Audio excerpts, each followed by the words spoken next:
अपनी पार्टी को भी कहता था कि हमें इमरान खान को इस तरीके से नज़रअंदाज ना करें, क्योंकि मैं बैठा हूँ आम लोगों में तो आप मिट जाएंगे, और इमरान खान को इस तरीके से आप मिटा नहीं सकेंगे। आप पाकिस्तान मुस्लिम लीग नून के सदर रहे, तहरीक इंसाफ के सदर रहे, इन दिनों किसी पार्टी के बगैर बस अब आपको मैं सीनियर सियासतदान ही कह सकता हूँ। नहीं, मैं तो मुस्लिम लीग में हूँ, आप मुस्लिम लीग नून का हिस्सा हैं? उनकी जनरल कौंसिल का मेंबर हूँ।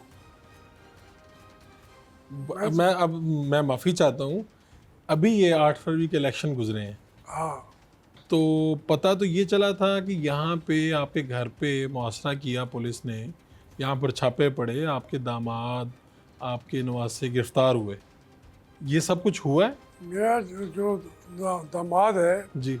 वो तहरीक इंसाफ का कैंडिडेट था सूबाई असम्बली की सीट पे।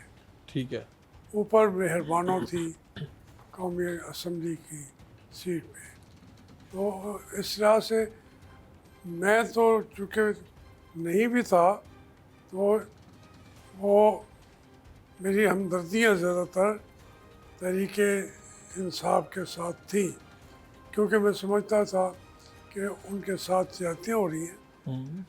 मैं अपनी पार्टी को भी कहता था कि हमें इमरान खान को इस तरीके से नज़रअंदाज ना करें, क्योंकि मैं बैठा हूँ आम लोगों में, और मैं जानता हूँ कि इस जो इलेक्शन होगा कौम इमरान खान के साथ चली जाएगी। ये अच्छा, ये आपने इलेक्शन से पहले कह दिया अपनी इलेक्शन पार्टी पहले को? बार बार कहा, ठीक है, एक बार भी नहीं, बार बार कहा। तो क्या जवाब मिला?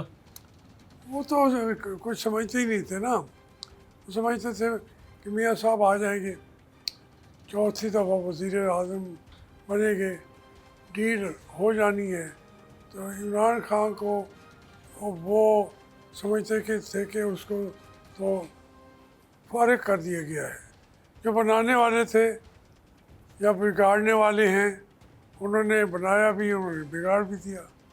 तो इसलिए इमरान खान का तो भूल जाएं, अब मियाँ साहब ही चौथी मरतबा वज़ीर आज़म होंगे। वज़ीर आज़म। लेकिन हाशमी साहब, ये कैसे है? आपने सारी ज़िंदगी, अब तो पार्टी की आप लीड करते रहे हैं पार्टियों को, दो पाकिस्तान की बड़ी पार्टियां यानी मुस्लिम लीग नून और तहरीक इंसाफ, उसके आप सदर रहे हैं, तो ये कैसे मुमकिन होता है कि आप एक पार्टी में रहते हुए दूसरी पार्टी की हमायत कर रहे हैं और इलेक्शन में उनके साथ और कहें कि मैं मुस्लिम लीग नून नहीं, में? मैंने कोई इलेक्शन में साथ नहीं दिया, साथ नहीं दिया? मैं इस साथ में नहीं दिया। दूसरा ये मेरी वैसे जो अपनी पोजीशन है, जी। देखिए मैं 2 साल पहले मेरा बाईपास हुआ है। जी। इससे 15 साल पहले मुझे ये फालिज का अटैक हुआ था। ठीक।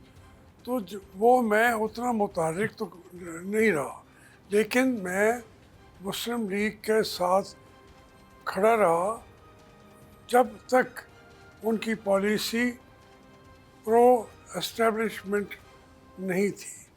मेरा नवाज शरीफ ने नारा लगाया कि वोट को इज्जत दो, तो मैं बढ़ चढ़ के साथ था। हाँ, तो आप तो स्टेज पे नजर आते थे जो यहाँ बड़े तक बड़े बल्कि जलसे हुए। यहाँ तक कि यहाँ मरियम नवाज आई थी इलेक्शन कैंपेन के लिए, तो उसमें भी मैंने उसके साथ स्टेज पे खड़ा था। मेरा कोई सिर्फ एक बात रहा है कि अगर आप प्रो एस्टेब्लिशमेंट आपने सियासत करेंगे तो आप मिट जाएंगे, और इमरान खान को इस तरीके से आप मिटा नहीं सकेंगे, वो और आगे बढ़ेगा। तो ये एक इशू था। आप कह रहे हैं ये बस एक इख्तलाफ है, आप हैं मुस्लिम लीग नून में हैं, लेकिन आपके दामाद ने खुद से वो पीटीआई से इलेक्शन लड़ा, उससे कोई ताल्लुक नहीं है? उसमें देखिए ना, वो तो घरों के अंदर हर एक की अपनी अपनी राय भी होती है, और वो तकरीबन वो उसके वालिद भी सियासत में थे, वो खुद भी सियासत में रहा। तो जब वो लोकल सिचुएशन भी ऐसे थी ठीक है। कि शाह महमूद साहब को हम हमेशा इख्तलाफ करते रहते हैं, जी। लेकिन जो मराहल आए हैं लोकल सिचुएशन में, हमने मिल के भी लड़े हैं इलेक्शन। शामूर साहब ने जब 3 दफ़ा पहले मुस्लिम लीग में रहते हुए भी इख्तलाफ था, तहरीक इंसाफ में भी रहते हुए उनसे इख्तलाफ था, लेकिन फिर हम जब इंतखाबात के अंदर एक दूसरे को हमने अकोमोडेट किया है। इसलिए उन्होंने शामूर साहब के बेटे ने जैद हाशमी जो मेरा दामाद था, उनसे उन्होंने कहा कि आप मेरे साथ आ जाएं और मिलके इलेक्शन और लड़ते हैं। मिलकर लड़ते हैं। तो वो ऑलरेडी तो पार्टी ने आपसे कहा नहीं कि आप अपने दामाद को रोकें या कुछ ऐसी कोई बात है? पार्टी ने तो मुझे कहे बगैर एक ऐलान ला ताल्लुक़ी किया हुआ है।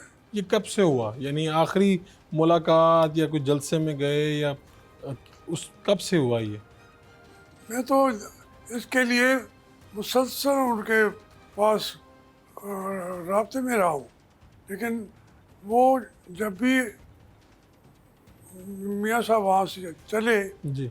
उसके बाद एक उनकी पॉलिसी तय कर ली गई थी कि इसका मौक़िफ़ थोड़ा सा उनके नज़दीक एक्सट्रीम का लगता था।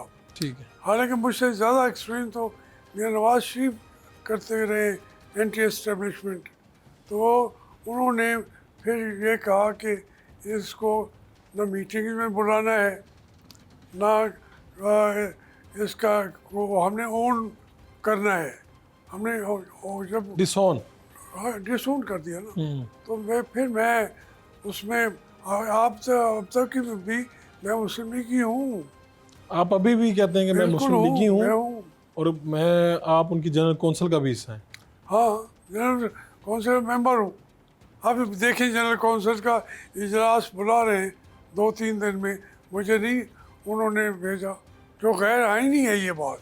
नहीं, अभी ये सदारत के हवाले से जनरल कौंसिल दोबारा इकट्ठी होगी। हाँ तो आपको टीवी की खबरों से पता चल रहा है कि जब इजलास होने जा रहा है, हाँ, आपको बाकायदा दावतनामा नहीं है? हमेशा बाकायदा दावतनामा हर जनरल कौंसिल के मेंबर को जाता है। तो अब आप फिर क्या करेंगे? मैं ज़बरदस्ती तो नहीं जा के बैठ सकता, ठीक है ना।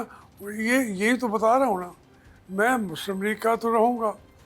मुस्लिम लीग जो है वो मेरे बाप की दादा की मुस्लिम लीग है। मैं तो कुछ अर्से के लिए गया तहरीक इंसाफ में भी गया, तो इससे पहले तहरीक इस्तिक़लाल में भी गया। तो यहाँ वो तो पक्का पीड़ा मुस्लिम लीग की घर है। आप हमेशा, आप मरते दम तक मुस्लिम लीग ही रहेंगे? बिल्कुल ना, लेकिन मैं हत्तुल वसा यही बात है कि मैं आखिरी सांस तक मुस्लिम लीग ही रहूँ।